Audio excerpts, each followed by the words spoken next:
Banyak belalang yang berlompatan di daun padi yang tengah merimun hijau.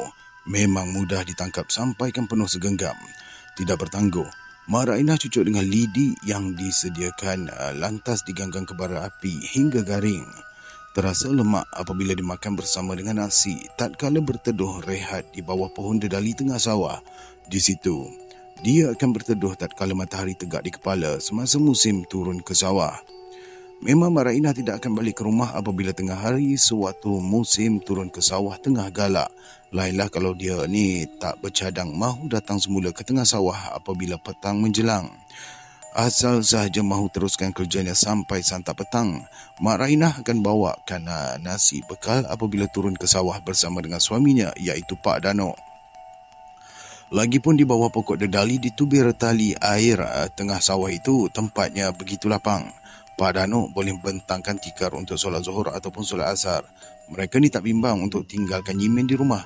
Kadang-kala anak gadisnya juga ikut sama membantu di tengah sawah sekiranya tidak banyak kerja di rumah yang perlu dibereskan. Tahu sangatlah Mak Rainah tanggungjawab anak gadisnya, Nyimin di rumah bukanlah setakat memasak nasi di dapur sahaja, tetapi dia juga diharapkan untuk membasuh pakaian, berkemas rumah ataupun mencari kayu api di tengah belukar. Nyimin juga tidak membantah dibebankan dengan kerja-kerja membantu ibu bapanya sebagai gadis pengitan di tengah desa di Pariaman. "Gemar sangatlah awak tu makan belalang panggang," tegur suaminya Pak Danok tatkala memerhatikan Mak Rainah memanggang belalang yang sudah dicucuk pada lidi laksana daging sate. "Alah, boleh juga diratah," sahut Mak Rainah tercangkung membetulkan bara api yang berserak di bawah penyalai.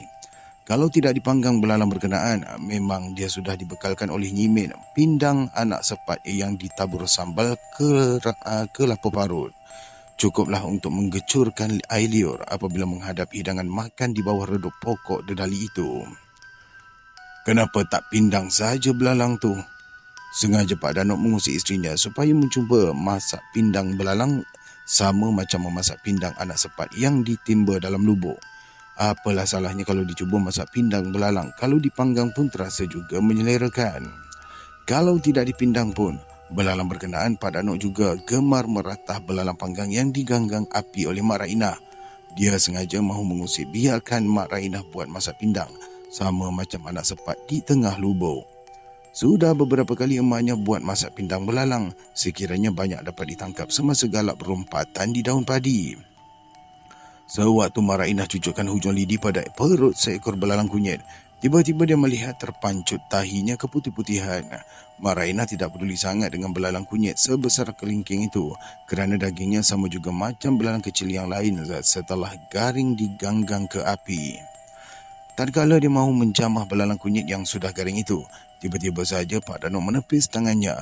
Lantas Pak Danok tidak membenarkan dia untuk menjamah belalang kunyit berkenaan. Kepalang marahnya Mak Rainah apabila ditegah oleh Pak Danok supaya tidak menjamah belalang kunyit sebesar kelingking yang sudah garing dipanggangnya itu. Memang Pak Danok tidak benarkan isterinya menjamah belalang kunyit berkenaan. Tak benar pula orang-orang kampung menjamah belalang berkenaan, sekalipun tidak siapa pun yang melarang mereka.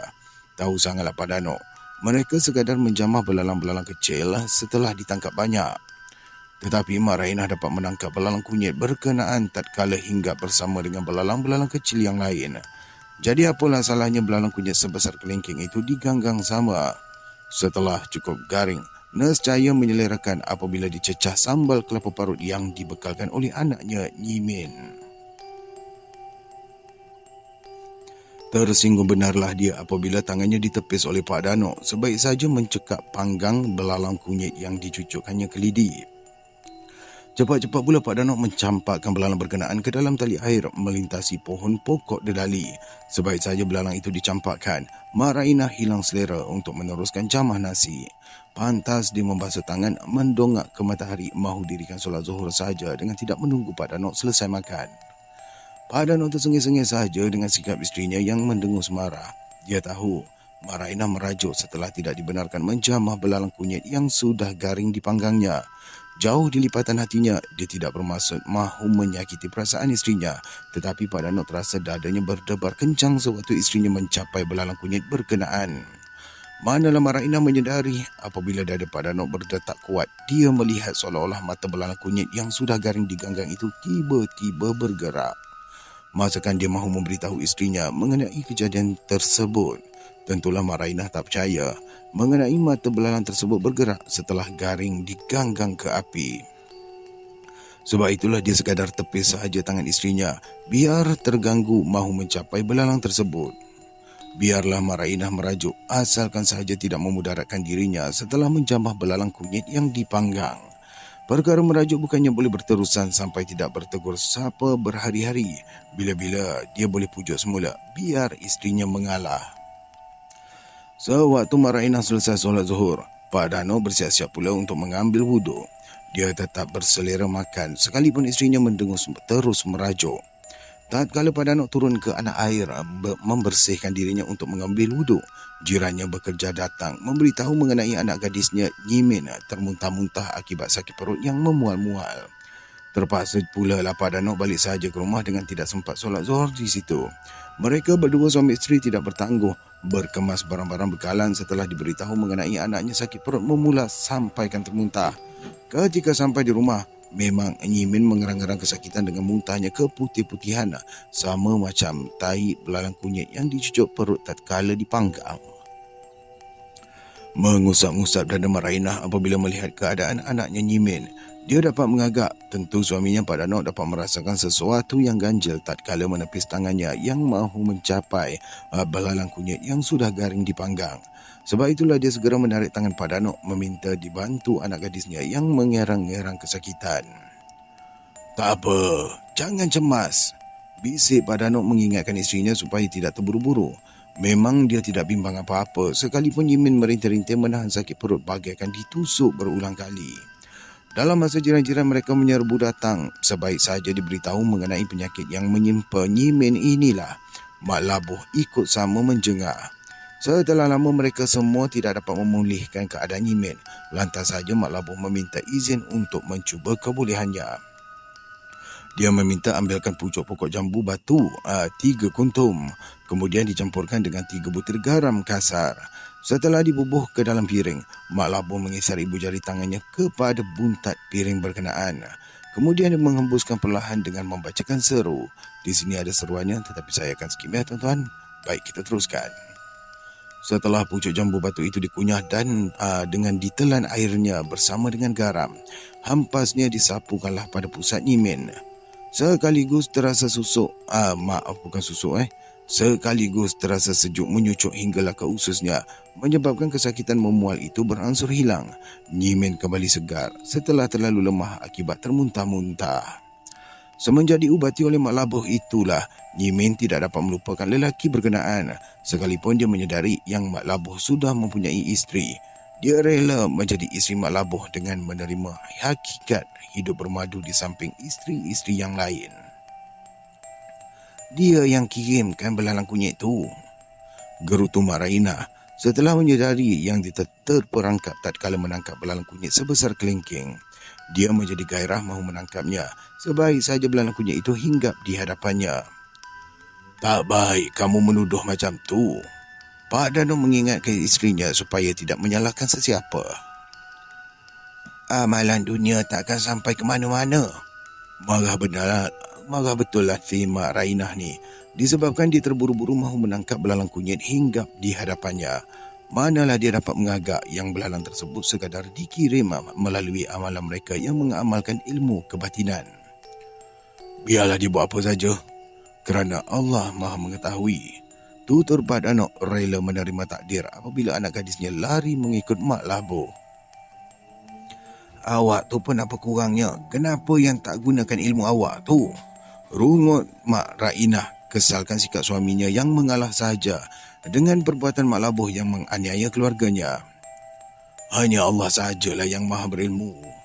Beritahu Pak Danok menahan sebab dada dengan kejadian yang menimpa keluarganya itu. Memang Pak Danok dapat rasakan setiap kali Mak Labuh meniup serunai batang padi, dia sudah pujakan belalang kunyit yang dikurungnya dalam sangkar halus setelah ditusuk dengan susuk belian. Biarlah belalang berkenaan ditangkap sesiapa sahaja, asalkan sahaja susuk belian yang dikirimkan itu menusuk mangsa. Sebaik sahaja belalang berkenaan dipanggang. Nescaya mangsa akan menjamah tidak bertangguh. Tentulah susuk berlian yang dikirimkan melalui belalang berkenaan akan sebati dalam diri mangsa, sama juga macam bersebati dengan dirinya. Tetapi Mak Rainah yang menjadi mangsa apabila menangkap belalang yang terbang setelah Mak Labuh meniup serunai batang padinya. Tahu sangatlah Mak Labuh, belalang yang dikirimkan sengaja menerpa ke tengah sawah. Masakan Nyimin mahu menangkap kalau setakat melihat belalang hinggap pada dinding rumah. Lainlah kalau Nyimin ikut sama ke tengah sawah membantu emaknya bersihkan permatang lopak. Sudah tentu, Nyimin akan ikut sama menangkap belalang yang berlompatan hingga pada daun padi yang membesar rumpun. Tetapi Nyimin tidak akan turun ke sawah setelah padi mula menghijau. Sebab itulah dia sengaja kirimkan belalang berkenaan ke tengah sawah biar ditangkap oleh Mak Rainah. Sebaik saja susuk berlian di perut belalang menyusup masuk ke dalam tubuh Mak Rainah, nescaya perempuan itu akan mematuhi apa sahaja kemahuannya. Bila-bila sahaja Mak Rainah akan bersetuju sekiranya dia melamar Nyimin. Tatkala Mak Rainah menusuk perut belalang kunyit dengan lidi, memang Mak Labuh sudah bayangkan yang tusukan itu menyinggahi Nyimin. Tentu Nyimin akan menahan kesakitan memual-mual perut akibat tusukan yang disebatikan dengan susuk berlian yang dikirim melalui belalang berkenaan. Sebab itulah Pak Danok tidak dapat menghalang apa-apa setelah isterinya terperangkap dengan muslihat belalang kunyit yang berlompatan sama di tengah kelompok belalang-belalang kecil. Sekiranya Mak Rainah tidak menangkap belalang berkenaan, bila-bila saja Pak Danok boleh elakkan, biar belalang yang dikirim balik menerpa ke arah Mak Labuh. Kita ni dah berhutang, kita kena bayar, ujar Pak Danok memujuk isterinya supaya tidak berdendam sangat setelah Nyimin mengikut suaminya berpindah ke Maninjau. Tetapi dia mengingatkan Nyimin biar tidak lepaskan solat. Tatkala jauh dari sanak saudara, Nyimin tak boleh jauh dari Allah. Sebab itu sebaik saja Nyimin berkahwin dengan Mak Labuh, dia menyuruh anaknya mengamalkan solat sunat tahajud kalau seringkali terganggu perasaan. Memang Nyimin tidak lupakan pesanan ayahnya, sekalipun Mak Labuh tidak benarkan dia balik menjengah sanak saudara. Hinggalah ayahnya Pak Danok meninggal dunia, dia terpaksa juga mengambil keputusan untuk tinggalkan sahaja suaminya Mak Labuh. Kalau Mak Labuh mahu memisahkan dirinya dari keluarga sendiri, Nyimin rela berpisah terus dari bersama dengan Mak Labuh. Apalagi, semenjak dia menerima cucuk sanggul yang dihulurkan oleh bayangan jelmaan ayahnya, perasaan bencikan Mak Labuh ni semakin meresap ke dalam jiwanya. Dia merasa dirinya telah dipersia-siakan sejak menjadi isteri Mak Labuh, sampaikan melahirkan anaknya si Oneng Tiah. Lelaki itu tetap tidak ambil peduli mengenai rumah tangga yang telah dibina. Jadi sebab itulah dia tinggalkan sahaja Mak Labuh, sekalipun lelaki itu memberi amaran tidak akan menjemputnya di Pariaman. Biarlah Mak Labuh gugurkan talak sekalipun, dia sudah nekat mahu menjengah juga ayahnya yang sudah meninggal dunia. Apalah sangat diharapkan pada suami seperti Mak Labuh yang tak pernah pun ambil peduli mengenai makan dan minumnya. Nyimin sendiri terpaksa mengambil upah di sawah padi, mahu menanggung anaknya si Oneng Tiah. Sama ada dia bersuami ataupun tidak, samalah sahaja beban yang mesti ditanggung untuk memperbesarkan anaknya. Biarlah dibalik saja ke pangkuan keluarganya daripada terperosok dalam genggaman Mak Labuh. Semenjak menetap di kampungnya, memang Oneng Tiah sentiasa ikut neneknya iaitu Mak Rainah untuk turun ke sawah. Setiap kali Oneng Tiah berkejaran menghambat belalang bersama dengan rakan sebayanya, iaitu Semiah, nescaya neneknya akan terjerit-jerit melarang. Tetapi Mak Rainah ni tak membantah apa-apa sekiranya Oneng Tiah bersama Semiah memanggang belalang yang ditusukkan pada lidi. Kenapa mesti larang nenek? Belalang ni tak boleh dimakan ke? Hairan juga Oneng Tiah apabila neneknya melarang dia meratah belalang panggang itu. Bukan tak boleh, tapi banyak lagi yang boleh dimakan, sahut neneknya si Mak Rainah cuba sembunyikan rahsia sebenar yang mencurigakan hatinya. Semua orang di sini gemar makan belalang panggang. Oneng Tiah serba salah setiap kali neneknya tidak membenarkan dia menghambat ke tengah lopak sawah. Sekali-sekala tak apalah, tapi kamu tu sering sangat tangkap belalang, beritahu Mak Rainah mengerling tajam ke arah cucunya yang termangu apabila ditegah menangkap belalang yang banyak berlompatan. Tetapi Semiah akan memanggilnya, mengajak untuk menghambat belalang. Ibu bapa Samiah tidak melarang pun sekiranya mereka berdua meranduk ke dalam lopak sawah. Biarlah Samiah ataupun Oning Tiah bebas berkejaran di tengah sawah sama macam anak-anak petani di perkampungan mereka. Masing-masing berkejaran riang menangkap belalang-belalang yang banyak berterbangan, lantas ditusukkan dengan lidi. Kemudian dipanggang ke api laksana menyalai sate di tengah sebara. Masakan Maraina dapat melarang Oning Tiah sekiranya anak gadis kecil itu mengikut Samiah di tengah lopak sawah. Ibu bapanya, maksudnya dia berlari di lopak sawah ibu bapa dia sendiri. Rumpun padi tidak akan rebah di randuk sewaktu mereka mengajar belalang-belalang berkenaan. Jadi apalah salahnya Oning Tiah ikut Samiah sama-sama menghambat sampai belalang penuh seraga. Baik, untuk makluman saya sempat pause sekejap tadi rekod. Saya tengah bercakap tadi sambil-sambil mata pun nak terlayu. Saya ingatkan apa benda duduk dekat depan saya. Ada satu serangga ni guys. Saya masuk dalam ambil reset. Bila saya datang nak keluar nak sembuh, dia balik tengok dia hilang. Dia datang tu serang kat saya. Lepas tu sekarang ni dia pergi mana saya tak tahu. Bentuk dia pelik sikit. Dah macam dia macam sudah dia rasa tak sedap ni. Dia punya bentuk dia nampak macam bukan kepala dragon, apa benda lah. Tak adalah berutuh tapi nampak macam tajam-tajam lah. Warna coklat. Sekarang saya tengah tengok ni, nak baca bagi habis pun seriau ni. Sekarang badan dah rasa geli-geli. Tak apa, macam mana pun kita bagi habis juga. Macam sebelum ni jadi kes yang bila cerita pasal ular manjangan dekat Taman Jalis kan kan dulu kita ada baca mantra ikut apa semua kan datang sungguh lepas tu. Ni benda lain pula. Saya risau takut dia menyengat lah. Sekejap, ni kat mana tadi Kejap. Saya check balik kejap. Minta maaf sangat kejap ya. Baiklah, kita teruskan. Tetapi Samiah akan memanggilnya mengajak menghambat belalang. Ibu bapa Samiah tidak melarang pun sekiranya mereka berdua meranduk ke dalam lopak sawah. Biarlah Samiah dan Oning-Tiah bebas berkejaran di tengah sawah sama macam anak-anak petani di perkampungan mereka.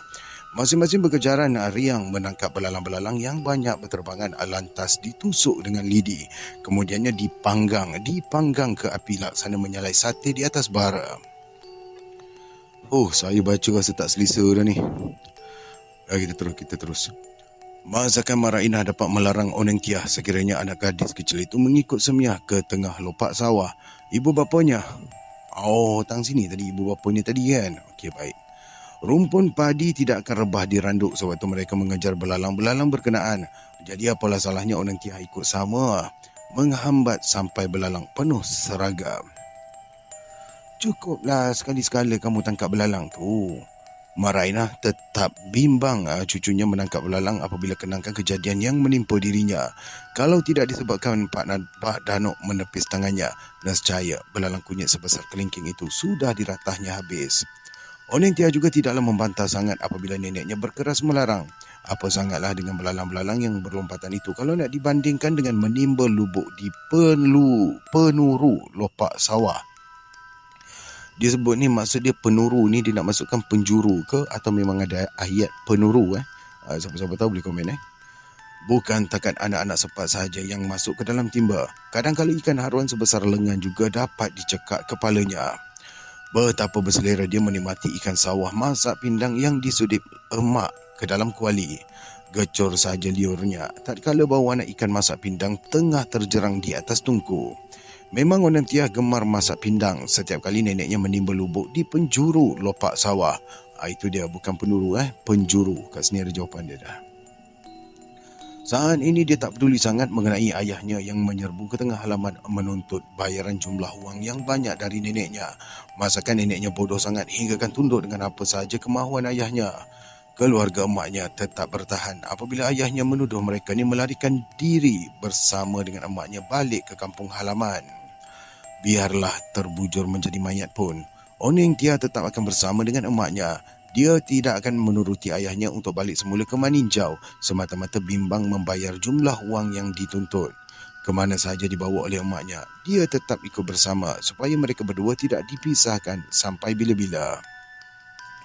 Aku ni tak akan tunduk dengan kemahuan Mak Labuh. tegas Marainah setelah Mak Labuh tinggalkan kampung halamannya balik semula ke Maninjau. Seisi kampung melihat sendiri yang Mak Labuh ni dipusar angin bagaikan gasing yang berputar ligat akibat terserempak dengan bayangan jelmaan Pak Danok. Memang mereka terkejut. Tiba-tiba saja jelmaan itu datang terapung-apung di udara. Sekalipun dalam ketakutan, namun Mak Labuh cuba juga untuk menyembunyikan perasaan tersebut daripada orang-orang kampung yang tercegat berkeliling halaman. Satu-satunya yang tidak terkejut tatkala melihat jelmaan Pak Danok memang Marainah sendiri. Tahu sangatlah dia kesabaran Pak Danok menyebabkan dia diperlakukan oleh Mak Labuh macam anak-anak kecil yang mudah diugut. Tetapi Pak Danok sekadar berdoa memohon perlindungan dari Allah semata-mata setiap kali berhadapan dengan malapetaka. Tatkala terkejang sakit menahan sesak nafas yang menumpu dada, Pak Danok sekadar berbisik memberitahu seolah-olah jantungnya ditusuk jarum. Dia sendiri tak menduga bagaimana penyakitnya menyerang tidak semena-mena sebaik saja selesai solat sunat tahajud. Memang dia sendiri dapat mengagak yang anaknya Nyimin sentiasa bangun tengah malam semata-mata ingatkan pesanannya supaya amalkan solat sunat tahajud untuk memohon perlindungan Allah. Ketika ini dia dapat melihat cucuk sanggul peninggalan emaknya tergenggam erat di tangannya sebaik saja bayangan dirinya menjelma di hadapan. Dia ni seolah-olah duduk di hadapan cermin melihat bayang sendiri tercungguk gagah. Sayup-sayup di udara Pak Danok mendengar suara ibunya mengingatkan dia supaya hulurkan cucuk sanggul tersebut kepada Nyimin. Berdebar benar hatinya apabila diberitahu mengenai Nyimin yang jauh di rantau orang, sekalipun sekadar mendengar imbauan suara emaknya yang sayup-sayup di tengah kesepian malam. Tetapi dia menyedari siapa pun tak akan dapat membantu Nyimin di dalam kesusahan selain daripada Allah yang maha mengetahui segala yang gaib, mahupun yang nyata. Apabila dirinya makhluk Allah yang serba lemah dan tidak berkuasa apa-apa. Sewaktu dia menghulurkan cucuk sanggul ke hadapan bayangan dirinya seperti di hadapan cermin, dia dapat merasakan yang cucuk sanggul itu dicapai lembut. Apabila dia berkisar duduk, Pak Danok mendengar bisikan emaknya supaya tidak membiarkan Nyimin di sisi Mak Labuh. "Menantu kamu tu memang gunakan susuk berlian bunian." Getar suara emaknya terasa menusuk perasaan. "Tak bergerak sesuatu pun kalau tak dengan izin Allah," sahut Pak Danok kerana bimbang suara yang mendesaknya itu hanyalah gangguan syaitan yang mahu mengelirukan dia.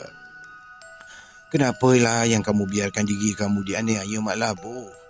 Gerutu emaknya kecewa dengan sikap Pak Danok yang sentiasa mengalah. "Mak Labuh tak akan dapat menganiaya sekiranya tak ada izin Allah," ujar Pak Danok tidak mahu tunduk dengan bisikan yang tidak diketahuinya. "Allah bagi akal, kamu mestilah gunakan akal kamu." Emaknya bagaikan mengejek Pak Danok disebabkan dia terus bertahan sekalipun menyedari yang Mak Labuh berlaku biadab terhadap dirinya. Dalam keadaan serba salah tatkala mendengar bisikan suara emaknya, Pak Danok mengkukuhkan duduknya lantas merenung bayangan dirinya bagaikan duduk di hadapan cermin itu dengan membacakan perlahan. Di sini ada doanya tapi kita akan skip. Sekaligus dia melihat kabus berpusar hinggakan ternampak Mak Labuh terconggok di tengah kelompok bunian. Di muka Mak Labuh berceracak jarum berkilauan apabila disilau cahaya yang memancar. Tersengih-sengih Mak Labuh sebaik saja menyedari yang Pak Danok terjegat memerhati ke arahnya. "Aku susuk, raja segala susuk," seru Mak Labuh merenung tajam ke arah Pak Danok. Tetapi Pak Danok tidak menyahut apa-apa. Dia sekadar tercegat saja tidak berkelip mata memerhatikan Mak Labuh yang dikelilingi kumpulan kelompok bunian. Siapa pun tidak akan mampu menceroboh masuk apabila kelompok bunian mengelilingi Mak Labuh. Sebaik saja melihat Pak Danok membolos masuk, memang tersentak juga dia bagaikan anak ayam yang diserbu oleh kucing liar. Saat ini dia merasakan yang Pak Danok tidak sama dengan Malim Dusak yang mudah memberang apabila diganggu. Dia sekadar melihat Pak Danok sentiasa tenang, tidak bimbangkan apa-apa tatkala berhadapan dengan kelompok bunian. Lainlah kalau Malim Dusak mudah sahaja dikelirukan sewaktu memberang tidak menentu. Sebab itulah Malim Dusak terkial-kial di dalam kegelapan, mahu membolos masuk ke tengah kelompok bunian berkenaan. Sebaik saja Pak Danok membolos masuk, bermakna dia tidak akan terlepas lagi dari kelompok bunian berkenaan. Masakan dia boleh menebusi sinaran cahaya dengan mukanya yang berceracak jarum. Tentu seisi kampung akan terkejut hinggakan bertempiaran melarikan diri apabila melihat mukanya yang hodoh berlubang-lubang. Mak Labuh memberang. akibat dia membolos masuk ke situ. Mak Labuh tidak dapat menyembunyikan wajahnya yang berlubang-lubang laksana tikar yang dianyam. Memang Pak Danok menyedari Mak Labuh tidak akan dapat melepaskan diri dari kepungan bunian setelah mukanya dijengah oleh Pak Danok. Kecewa benarlah dia apabila Pak Danok dapat menembusi kegelapan yang diselubungi kabus hitam. Ketika ini, Mak Labuh sekadar menumpukan fikiran sama ada dia terkurung di situ ataupun keluar semula ke tengah silau cahaya. Masakan dia boleh keluar dari kurungan selagi Pak Danok terus memerhatikan dirinya. Sia-sia sajalah dia membolos keluar dari kurungan tersebut sekiranya rasa dirinya sudah diketahui oleh manusia. Selagi Pak Danok tidak menutup mata, selama tubuh itulah dia akan terkurung di tengah kegelapan kumpulan bunian. Semasa susuk belian ditusukkan ke mukanya dari cahaya alam bunian, memang dia mesti menyimpan rahsianya baik-baik. Asal sahaja rasanya diketahui oleh manusia, dia akan terkurung di situ sampailah bila-bila. Lainlah kalau dia sanggup membunuh Pak Danok supaya rahsia dirinya tidak diketahui sesiapa. Dan saat ini, Mak Labuh sudah nekat untuk melakukan apa sahaja asalkan dia tidak terus terkurung dalam kegelapan. Dia mesti keluar semula ke tengah cahaya dengan merempuh kuat ke arah Pak Danok. "Aku ni raja segala nur. Aku raja segala susuk," seru Mak Labuh semakin nyaring hingga bergema kuat ke udara. Dan ketika ini angin kencang bertiup menerjah kuat ke dada Pak Danok. Dia terus bertahan dari rempuhan angin yang bertumpu ke dadanya. Apabila rempuhan angin kian kencang dan berpusar, Pak Danok terus azan 7 kali diikuti dengan membacakan. Di sini ada doanya tetapi kita akan skip ya. Baik, kita teruskan. Sekaligus pula angin berpusar kuat itu berpatah balik lantas menerjah kumpulan bunian. Mereka semua bercempera selamatkan diri akibat diserbu oleh angin kencang yang berpusar. Terkial-kialah mereka ni berpaut di mana sahaja apabila angin yang menampan ke dada Pak Danok tidak mampu merempuh berterusan. Bertambah marahlah Mak Labuh apabila kumpulan bunian bercempera lari meninggalkan dia yang terkurung dalam kegelapan. Sekiranya kumpulan bunian terkambus batu-batu yang menerjah bersama dengan angin kencang, nescaya dia juga tidak dapat melepaskan diri ke mana-mana. Dia tidak mahu mukanya terus berlubang bagaikan sarang anak-anak yang terpokah sekiranya mahu membolos keluar ke tengah cahaya. Alangkah malunya dia mahu berhadapan dengan isteri-isteri yang menunggu kalau mereka melihat mukanya yang berlubang. Apalagi kalau Nyimen sendiri menyedari keadaan yang menyelubungi dirinya akibat dijengah oleh Pak Danok. Saat ini, sorak-sorai kumpulan bunian mendesak dia untuk membunuh sahaja Pak Danok kalau mahu pulihkan semula kulit mukanya yang berlubang akibat susuk berlian yang ditusukkan. Hai. Ni tak payah. Ini di mantra ni. Baik, kita teruskan. Mantra saya takkan baca. Mak Labuh mengisar tapak tangan menyeru kumpulan bunian kembali mengelilingi dia. Serentak dengan itu pusaran angin kencang terus berhenti serta-merta. Ketika ini Pak Danok melihat Nyimin bertahan dari terjahan jarum berkaca yang bertalu-talu. Sekalipun jarum yang bertebangan itu tidak menyinggahi Nyimin tengah bertimpuh atas sejadah memegang kukuh cucuk sanggul di tangannya. Tetapi Pak Danok tidak sanggup membiarkan anaknya terus diganggu. Tidak bertangguh dia melompat ke hadapan Nyimin bertahan dari terjahan jarum yang menjunam bertubi-tubi. Dan saat ini Pak Danok terasa dadanya bagaikan ngilu. Luka ditusuk menyebabkan tenaganya bertambah lemah. Perlahan-lahan dia memanggil isterinya Mak Rainah memberitahu mengenai sesak nafas yang menyeksanya ketika itu. Apabila jiran-jiran diberitahu mengenai Pak Danok mengalami penyakit sesak nafas, memang mereka semua terkejut. Mereka semua tahu yang Pak Danok ni tak pernah diganggu sakit dada seumur hidupnya. Masakan mudah sangat diserang sesak nafas tatkala bangun tengah malam untuk tunaikan solat sunat tahajud. Aku ni sekadar melihatnya seolah-olah dalam mimpi. Bisik Pak Danok meminta isterinya tidak bimbang apa-apa dengan segala yang dialaminya itu. Sebab itulah Mak Rainah tidak terkejut sangat apabila bayangan jelmaan Pak Danok tiba-tiba tersegam. Mak Labuh tak boleh berterusan menunjukkan keangkuhannya kepada keluarganya dengan melenyapkan dirinya dalam kumpulan bunian. Kalau tidak disebabkan Nyimin terancam, memang Pak Danok tidak bimbang bertembung di antara dirinya yang lenyap dengan diri Mak Labuh yang lenyap juga. Tatkala ini, sesiapa saja mesti menerima padah. Pak Danok sanggup mengalah semata-mata mahu menyelamatkan anaknya. Tahu sangatlah Mak Rainah, bukannya mudah suaminya mahu terus bertahan kalau semata-mata berkeras tunjuk kedekilan. Pak Danok ni terlalu banyak bersabar sekalipun dalam keadaan yang terdesak.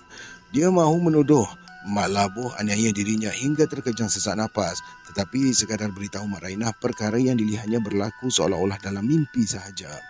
Apabila jelmaan Pak Danok terseram di hadapan Mak Labuh yang mahu tunjuk jantan, Mak Rainah dapat mengagak yang pertembungan yang lenyap tidak sama dengan yang hilang. Saat ini Mak Labuh bukan lagi berhadapan dengan Pak Danok tatkala lenyap, tetapi Pak Danok yang sudah hilang. Masakan dia boleh menjejaki Pak Danok yang sudah hilang? Sebab itulah Mak Labuh tidak berdaya mempertahankan diri tatkala angin kencang berpusar macam gasing tengah hidup uri. Dia punya ayat. Memang Mak Rainah juga memahami apa yang dihadapi oleh Mak Labuh apabila Nyimin enggan mengikut Mak Labuh balik ke Maninjau. Dia dapat mengagak. Bukanlah mudah Mak Labuh mahu memujuknya. Mak Labuh menjadi gemetar sekiranya menatap muka Nyimin tatkala cucuk sanggul yang dicapai dari tangan ayahnya disisipkan pada rambut.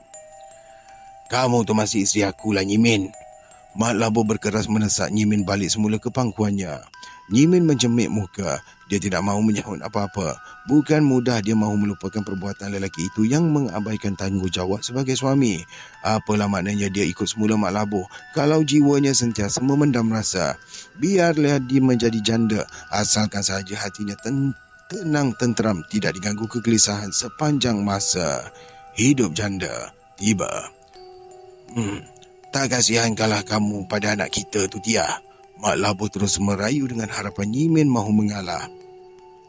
"Biarlah jodoh kita ditentukan Allah, bukan dipaksa dengan amalan setan." Lantas Nyimin menuturkan dalam perasaan geram yang meluap-luap. "Tak baik kamu tuduh aku macam tu, Nyimin." Tersentak Mak Labuh apabila disindir demikian hingga terasa menghiris ke jantung. "Cakap je lah Mak Labuh," sahut Nyimin mencebik bibir. "Tiap-tiap yang bernyawa tu akan mati." Jelasnya mengingatkan lelaki itu supaya tidak menunjukkan kesombongan diri dengan amalan yang mahu menundukkan orang lain. "Kamu silap sebenarnya, Nyimin," ujar Mak Labuh terus memujuk Nyimin supaya mengikutinya balik ke Maninjau. Bila tiba masanya, tak sesaat pun dapat diundurkan. Lantas Nyimin mengusap-ngusap cucuk sanggul yang tersisip di rambutnya. Dan tak sesaat pun dapat didahulukanlah Mak Labuh. Semakin keras dia meluahkan perasaannya yang tidak mahu lagi hidup di samping lelaki berkenaan. Cukuplah dia menahan kesengsaraan selama menjadi isteri Mak Labuh. Disebabkan amalan susuk belian yang ditusukkan bunian ke mukanya, lelaki itu menjadi angkuh tidak peduli apa-apa. Susuk belian yang sebati dalam dirinya itu sentiasa diawasi oleh bunian. Dia mesti menuruti apa sahaja kemahuan kumpulan bunian selagi susuk belian itu tertusuk ke situ. Masakan Mak Labuh boleh membantah kemahuan bunian kalau terpaksa menerima padah hingga kulit mukanya nampak berlubang-lubang. Asal sahaja 3 kali bulan mengambang penuh ya. Asal sahaja 3 kali bulan mengambang penuh, Mak Labuh mesti berkahwin baru. Susuk berlian yang ditusukkan akan luntur sekiranya dia tidak berkahwin. Tetapi semenjak Nyimin tinggalkan dirinya, Mak Labuh merasakan kesakitan yang menyeksakan. Asal sahaja malam menjelang, dia tidak boleh melihat cahaya lampu yang menyilau ke mukanya. Tatkala ini, Mak Labuh menyedari yang kulit mukanya berlubang-lubang laksana tikar mengkuang yang dianyam.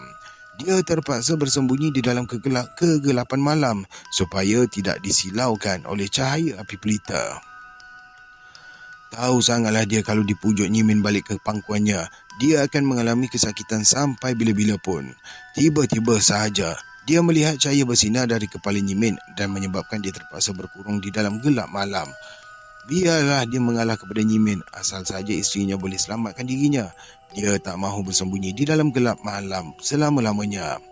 Bagaimana dia mahu bertahan kalau sentiasa mengelak dari isteri-isterinya asal saja malam menjelang? Tentu isteri-isterinya terkejut kalau terserempak dengan keadaan mukanya yang berlubang. Dia tahu cucuk sanggul yang dipakai Nyimin menyebabkan susuk belian yang sebati dalam dirinya menjadi madal, tidak berguna. Puas dibujuknya berulang kali, Nyimin ni tetap juga berkeras tidak mahu balik ke pangkuannya. Mak Labuh semakin kecewa apabila diberitahu Nyimin sudah pun meninggalkan kampung halaman. Dia sendiri tak tahu ke mana Nyimin menghilangkan diri hingga kan tidak dapat dijejaki. "Macam itulah Ustaz," jelas Haji Sidin berpaling memandang saya.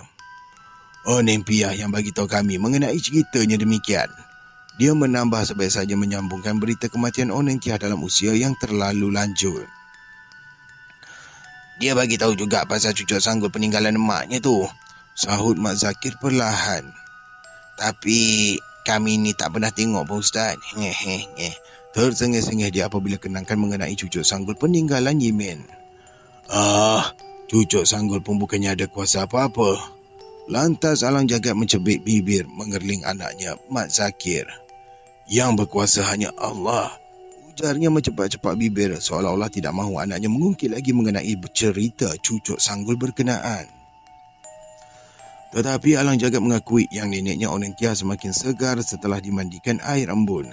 Penyakitnya juga beransur sembuh apabila meneguk embun yang berbutir pada daun keladi tatkala disilau cahaya matahari. Beberapa bulan sahaja selepas tenaganya pulih semula, barulah Oneng Tiang mahu beritahu cucu cicitnya mengenai kampung halamannya di Pariaman yang lama ditinggalkan. Lama dia menatap di Semenanjung, barulah neneknya Mak Rina ikut menjejakinya setelah emaknya mengirimkan surat ke sana. Memang Yimin sendiri mahukan emaknya berpindah saja ke Semenanjung setelah dia berkahwin lain. Terbuka saja hati Yimin mahu bersuami semula setelah dihantar Haji Musnir yang lama menduda. Hidup duda tiba. Memang Haji Musnir yang mendesak Yimin menjemput emaknya datang ke Semenanjung. Jadi apalah sangat yang ditunggu emaknya di kampung halaman dalam masa Belanda yang berkuasa menentukan hasil mahsul. Sebab itulah terpengaruh juga Mak Rainah dengan desakan Yimin. Biarlah dia tinggal ke kampung halaman asal sahaja dapat memulakan penghidupan baru di Semenanjung. Dan tatkala sampai ke Semenanjung inilah Mak Rainah beritahu Yimin mengenai Mak Labuh ditemui terkejang mati bersendirian. Tak siapa pun terconggok di sisinya tatkala Mak Labuh mengembuskan nafas disebabkan mahu bersembunyi asal sahaja malam kian gelap. Takut benarlah Mak Labuh untuk suakan mukanya apabila api pelita dipasang di tengah rumah. Lantas sahaja dia akan menjauhkan diri dari semua isteri-isterinya sebaik sahaja malam menjelma. Dia mau bersendirian sahaja setelah menyedari yang kulit mukanya akan berlubang-lubang laksana sarang anak-anak yang terpokah sekiranya disilau bercahaya pada waktu malam. Tidak seorang pun isteri-isterinya menyedari padah yang menimpa Mak Labuh apabila dia ditemui terkejang mati. Terkejut benarlah keluarganya tatkala melihat muka mayat berlubang-lubang di hurung semut seolah-olah membuat sarang di situ. Terpaksa pula mereka bersihkan muka mayat biar semut-semut yang bersarang dalam lubang pada kulit muka dibuang habis. Tapi semakin banyak dibuang, semut-semut berkenaan bertambah besar pula lubang-lubang berkenaan hinggalah sebesar pangkal lidi. Semasa hayatnya dimandikan, mereka juga tidak peduli lagi menerusi mengenai semut yang banyak keluar masuk melalui lubang sebesar pangkal lidi di serata kulit muka. Mak Rainah gagahi jugalah hatinya mahu menziarahi mayat Mak Labuh sekalipun hatinya terlalu mendongkol. Tetapi apabila kenangkan Mak Labuh sekadar melafazkan cerai sekiranya Yimin balik menjengah ayahnya yang meninggal dunia, Mak Rainah sanggup juga datang menziarah. Mak Labuh tetap dirasakan bekas suami anaknya juga. Tok Awangah ni dia punya cerita berbelit-belit lah dia punya ayat kan. Mana yang saya boleh cover saya akan cover Baik, kita teruskan. Berdebar hatinya apabila melihat kulit muka mayat Mak Labuh berlubang-lubang dengan dihurung semut. Terlalulah galak semua-semua berkenaan keluar dan masuk di situ. Tidak tergemaklah Mak Rainah mahu menatap lama-lama setelah melihat kejadian tersebut. Memang geli-geleman dia sewaktu menceritakan semula kepada Yimin sebaik saja menjejakkan kaki ke Semenanjung. Dah bertahun-tahun dulu ceritanya Ustaz. Jelas Alang Jagat mengenai pengalaman neneknya si Oneng Tia. Ayah tirinya Haji Musnir sayangkan Oneng Tia. Haji Sidin mencelah apabila kenangkan masa silam orang tua itu. Memang emaknya beritahu Haji Sidin mengenai Oneng Tia banyak mengamalkan petua yang dipelajari dari ayah tirinya iaitu Haji Musnir. Dia juga mengakui yang Haji Musnir sendiri sentiasa mandi embun asal saja bangun sewaktu subuh bening. Dia akan meneguk ketul embun di atas daun keladi sebaik saja disilau cahaya matahari. Sebab itulah Oneng Tia mengingatkan anak cucunya supaya tidak mengamalkan susuk kalau setakat mahu kecantikan. Jauh di lipatan hatinya, dia tidak akan dapat melupakan malang yang menimpa ayahnya Mak Labuh. Sekalipun dia tidak dapat melihat sendiri kejadian buruk itu, tetapi Oneng Tia dapat merasakan pembalasan yang amat-amat menusuk perasaan. Tidak lama selepas dia beritahu cucu cicitnya mengenai pengalaman emaknya Yimin di kampung halamannya, Oneng Tia mencapai tongkatnya lantas berjalan mengelilingi rumah sampai 3 kali. Aku nak ambil angin dulu. Tuturnya tatkala Haji Sidin tanyakan kenapa yang mahu berlegar keliling rumah. Salah dialog. Kita ulang balik. Aku nak ambil angin dulu. Tuturnya tatkala Haji Sidin bertanyakan kenapa mahu berlegar keliling rumah. Kemudian Onentia masuk semula ke rumah mahu berbaring disebabkan penat-penat badan. Kalau kamu nak makan dulu, makanlah. Aku nak tidur dululah. Pesan Onentia menyedari yang cucu cicitnya mahu bersarapan pagi. Masa itulah dia hembuskan nafasnya, Ustaz. Cucur pula dak. Tutur Haji Sidin beristighfar beberapa kali semasa beritahu saya mengenai kematian Onentia. Saya menundukkan kepala dalam keharuan yang menusuk.